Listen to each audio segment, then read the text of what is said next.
Bugün hep birlikte Strasbourg'u gezeceğiz. Hazırsanız başlıyoruz.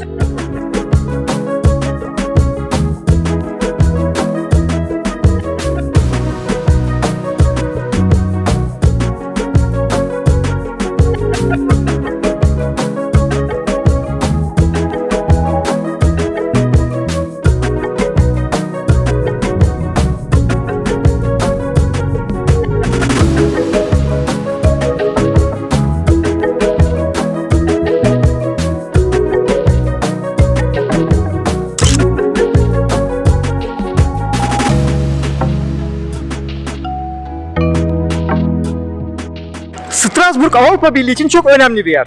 Avrupa Birliği Konseyi, Avrupa Parlamentosu, Avrupa İnsan Hakları Mahkemesi burada Strasbourg'da yer alıyor.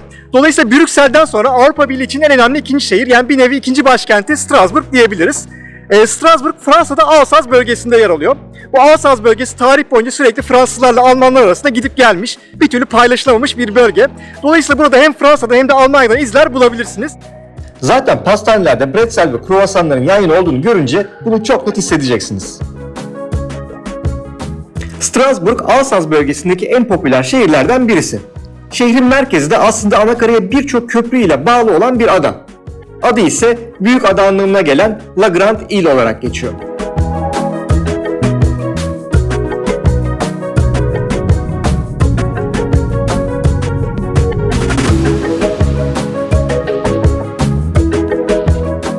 Strasbourg turumuza Küçük Fransa bölgesinden başlıyoruz. Çünkü burası Strasbourg'un en ikonik yerlerinden birisi.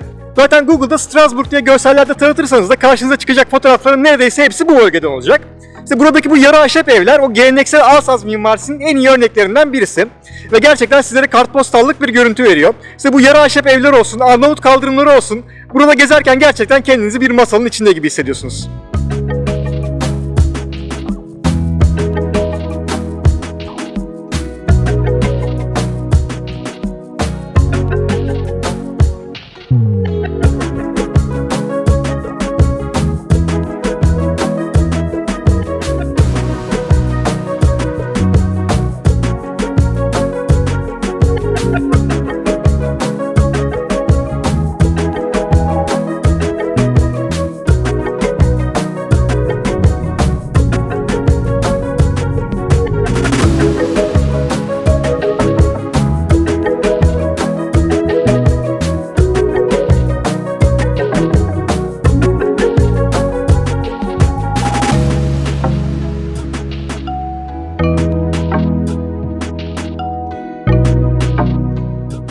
Küçük Fransa bölgesinde sokaklarda yürürken adeta bir film setinde gibiyiz. Etrafımızdaki insanlar sanki bizim gibi burayı gezen turistler değil de buradaki prodüksiyon ekibinin bir üyesi veya filmin oyuncuları gibi geliyor nedense.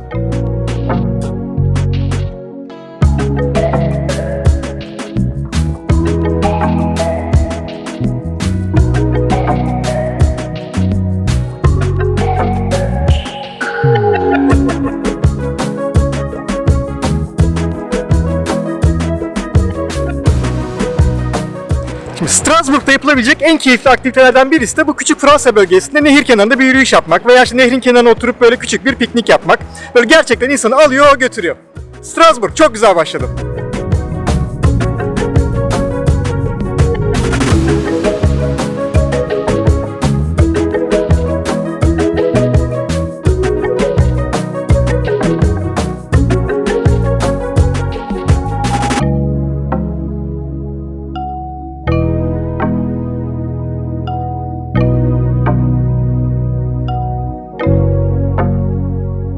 Nehrin ve Strasbourg'un keyfini çıkarmanın bir diğer yolu da tabii ki tekne turları. Küçük Fransa bölgesinden bineceğiniz bu şık teknelerle Avrupa Parlamentosu binasına kadar giden 1 saatlik bir tur yapabilirsiniz.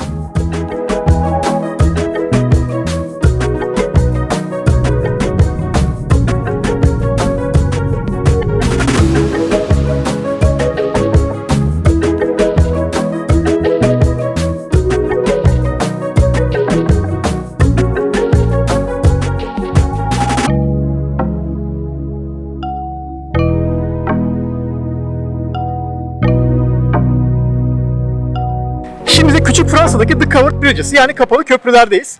Burası İl Nehri'ne bağlı kanalların üzerinde yer alan 3 tane köprü, 4 tane de kuleden oluşan bir savunma sistemi.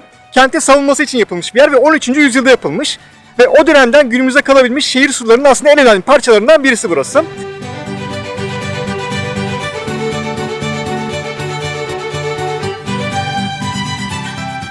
Diyeceksiniz ki şimdi bu kapalı köprüler dedin ama bunların üzeri açık. Evet açık ama eskiden kapalıymış. Üzerlerinde bir çatı sistemi varmış. 18. yüzyılda o çatılar kaldırılmış. Ama demişler ki ismini değiştirmeyelim. Böyle kalsın.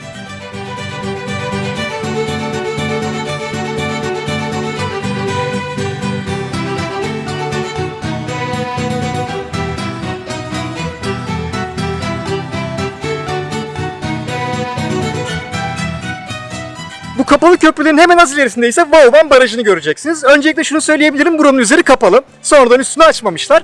Burası da yine aynı şekilde şehrin savunma sistemini güçlendirmek için yapılmış bir yer. İşte genel mantık olarak su seviyesini ayarlayarak düşman askerini püskürtmeye amaçlayan bir baraj.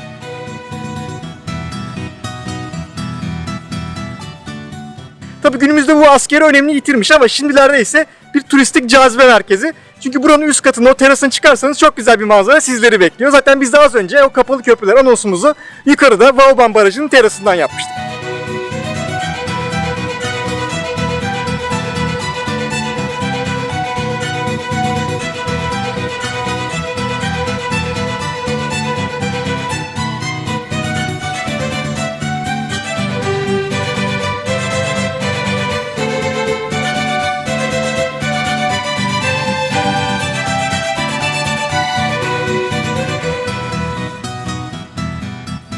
Küçük Fransa bölgesinin hemen ilerisinde şehrin en hareketli ve araç trafiğine kapalı caddelerinden biri olan Grand Rue'yu göreceksiniz.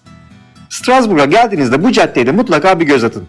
Birçok kafe, restoran ve alışveriş mağazası burada sizleri bekliyor.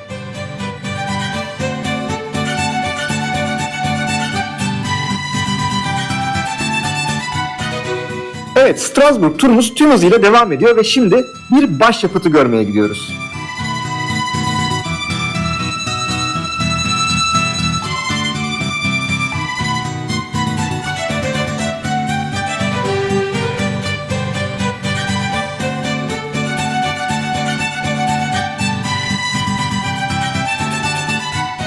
Küçük Fransa'dan sonra şimdi Strasbourg'un bir diğer ikonik yeri olan Notre Dame Strasbourg Katedrali'ndeyiz. Bu katedralin yapımında 1015 yılında başlanmış ama birçok farklı sebepten dolayı yapımı oldukça uzun sürmüş. Ama burası 1400'lü yıllarda tamamlandığında dünyanın en yüksek yapısı unvanını kazanmış. Ve daha da ötesi bu unvanı böyle yaklaşık 250 sene kadar da devam ettirmiş. Hala da günümüzde dünyanın en yüksek dini yapılar arasında yer alıyor Notre Dame Strasbourg Katedrali. Zira biz de kadraja sığdırmakta bayağı bir zorlandık.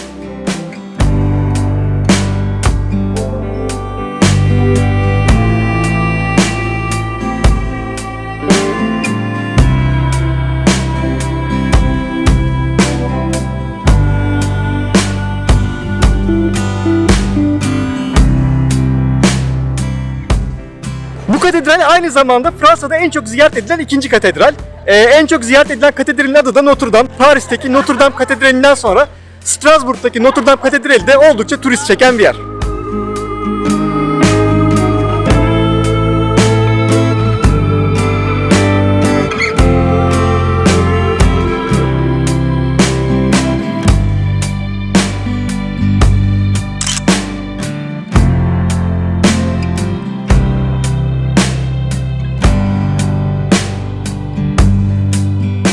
Yalnız katedralin kapısındaki şu detaylara bakar mısınız? Yok böyle bir şey.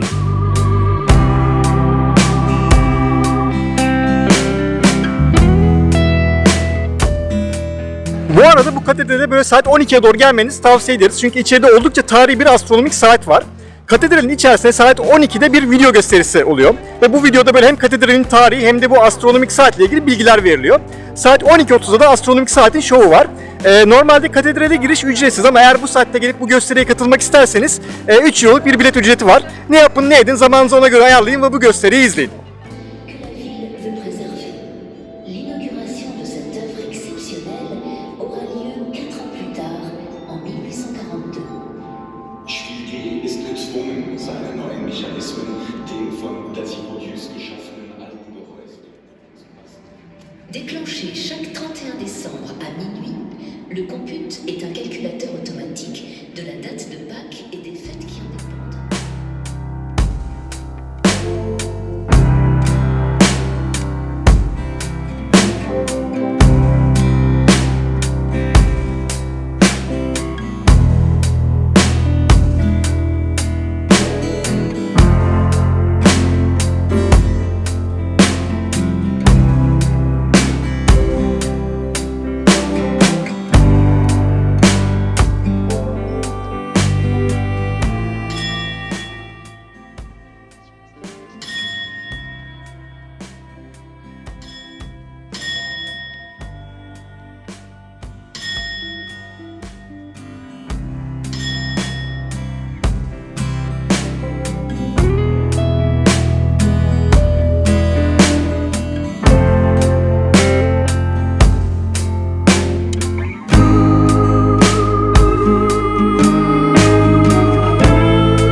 Bu astronomik saat şovunu kaçırsanız bile katedralin içine mutlaka girin.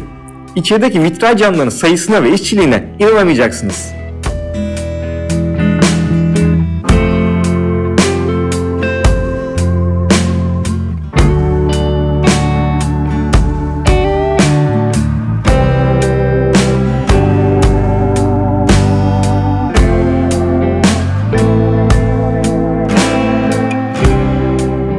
Katedral meydanında kesinlikle dikkatlerden kaçmayacak bir yapı daha var. Maison Carmetzel yani Carmetzel evi 15. yüzyılda inşa edilmiş Orta Çağ döneminden kalma bir bina. Alsaz mimarisinin en güzel örneklerinden biri olarak gösterilen bu bina günümüzde alt katı restoran, üst katı ise otel olarak kullanılmakta.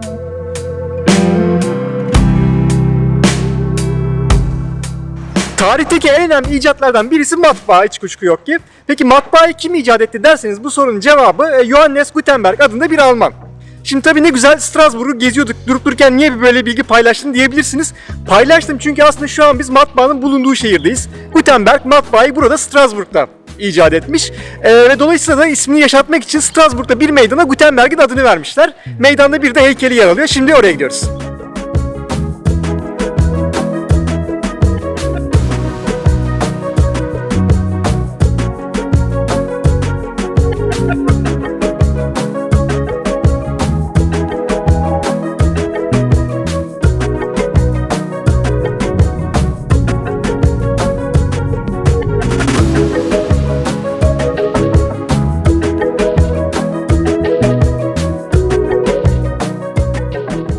Şimdi de Strasbourg kent merkezindeki en büyük meydandayız. Kleber Meydanı'ndayız. Burası böyle haftanın her günü, günün her saati kalabalık, insan dolu görebileceğiniz bir meydan.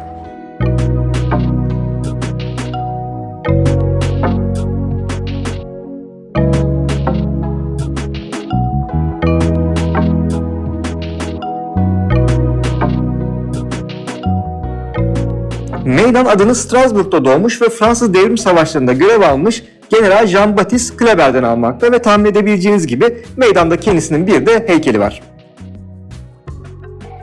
Aynı zamanda bu meydanda haftanın belli günleri bir sokak pazarı kuruluyor ki biz bugün bu pazara da denk geliyoruz.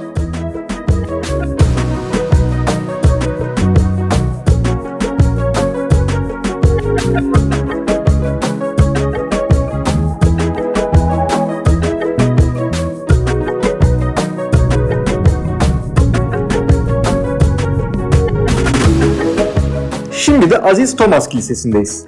1500'lü yıllarda yapılmış bu kilise, o dönem Strasbourg Almanya egemenliğinde olduğu için Alman stilinde inşa edilmiş.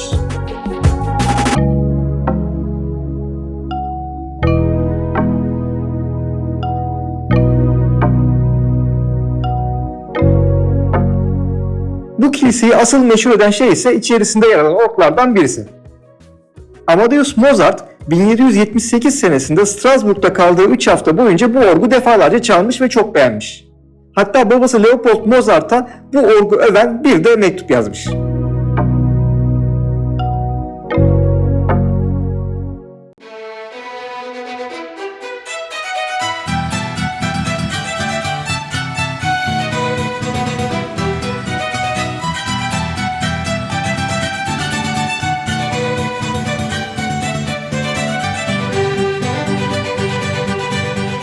Strasbourg kent merkezinin kuzeyinde hemen adının dışında bir meydan var. Cumhuriyet Meydanı olarak geçiyor. Aslında daha çok bir park gibi.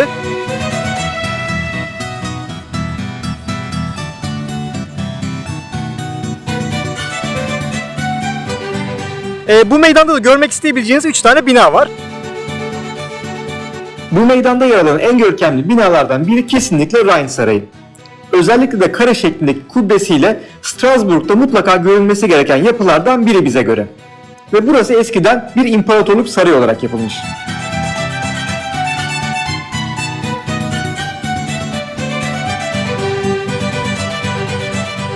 Meydanın diğer tarafında yer alan bu tiyatro binası da Alsaz bölgesindeki tek ulusal tiyatro binası olma özelliğine sahip.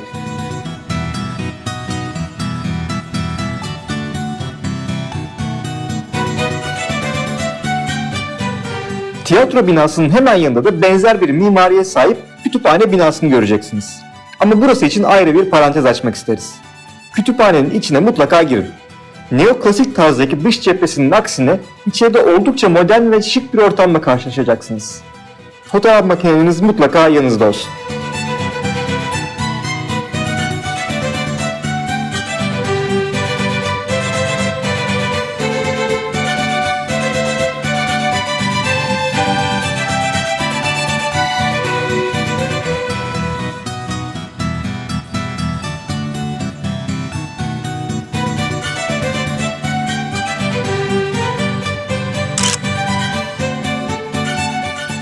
Şimdi biraz da Strasbourg'un müzelerinden bahsedelim. Çünkü bu şehirde ziyaret edebileceğiniz birçok müze de mevcut. Hatta bunun için böyle günlük bir kombine müze bileti de yapmışlar.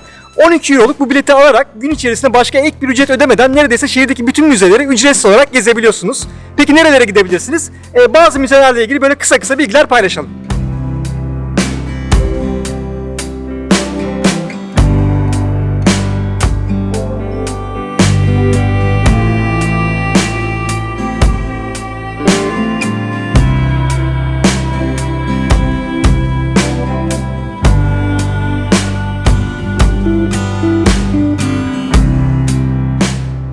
Bu 12 euroluk günlük müze biletiyle ziyaret edebileceğiniz yerlerin ilki Rohan Sarayı. Burası aslında eskiden prenslerin ve Rohan hanesine üye kardinallerin sarayıymış ama günümüzde 3 tane müzeye ev sahipliği yapıyor. Bir arkeoloji müzesi var, bir güzel sanatlar müzesi, bir de dekoratif sanatlar müzesi. Burada Rohan Sarayı'nda sizi bekliyor. Bugün hava çok güzel olduğu için biz açıkçası müzelerde çok vakit geçirmek istemedik. Ama yine de sizlerle eksiksiz bir müze listesi paylaşıyoruz bu videomuzda. Önermek bizden, seçmek ve gitmek sizden.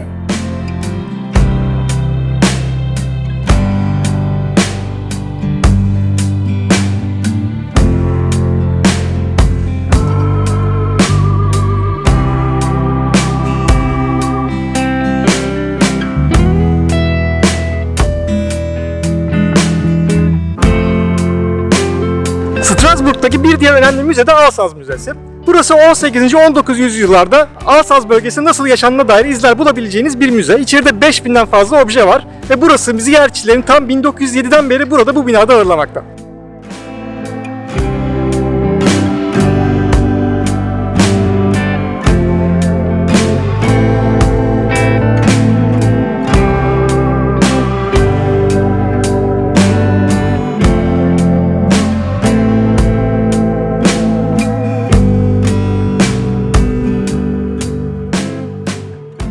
Şehirdeki bir diğer önemli müze de Strasbourg Tarih Müzesi.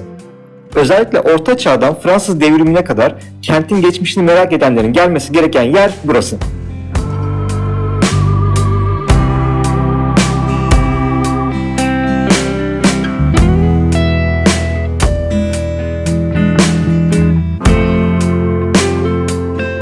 Son olarak da Strasbourg Modern ve Çağdaş Sanatlar Müzesi'ndeyiz. Burası alanında Fransa'nın en büyük müzeleri arasında yer almakta ve içerisinde Kandinsky, Picasso, Monet ve Rodin gibi efsane isimlerin eserlerine de denk geleceksiniz.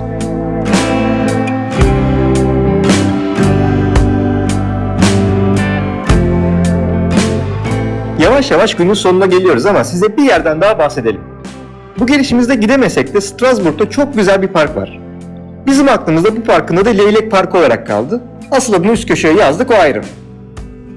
Burası şehrin en eski parklarından birisi ve burada birçok leylek ve diğer su kuşları sizleri bekliyor.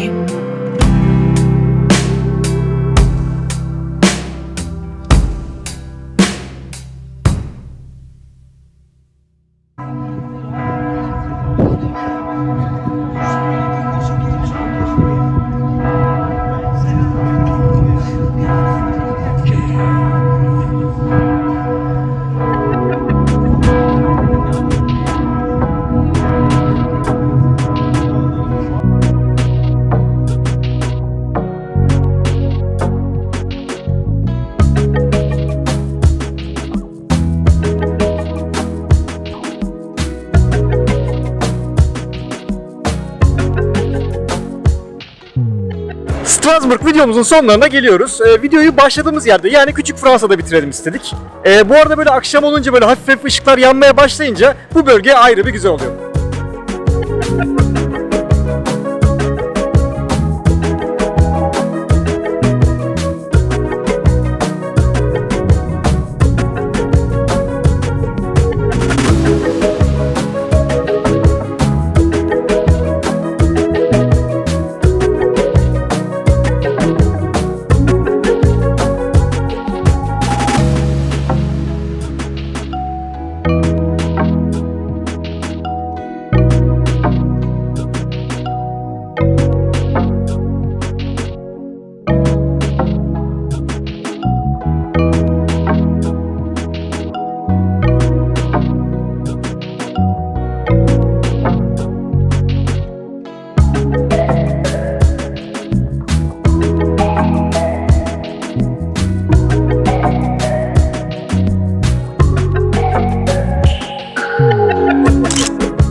Umarız bu video sizler için güzel bir Strasbourg rehberi olmuştur. Bir sonraki videoda, bir sonraki keşifte görüşmek üzere.